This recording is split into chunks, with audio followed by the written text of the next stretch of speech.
Okay, so after taking out the section of the deck, I'll show you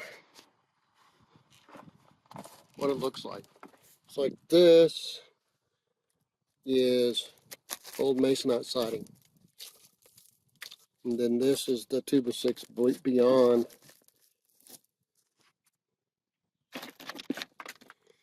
Not always that way, but it's in wherever the Masonite didn't get maintained.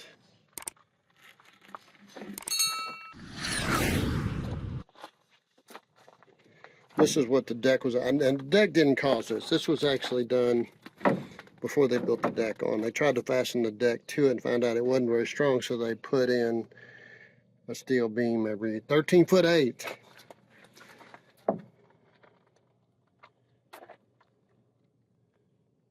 So all the way down, we've taken it all out, and I'm gonna pull all the Masonite off, pull all the nails out, and then I'll look at the ridge beam, pull the ridge beam out, which is a 2x6, and then I will start working on fixing floor joists that are bad, like that one. And we'll take you along with us.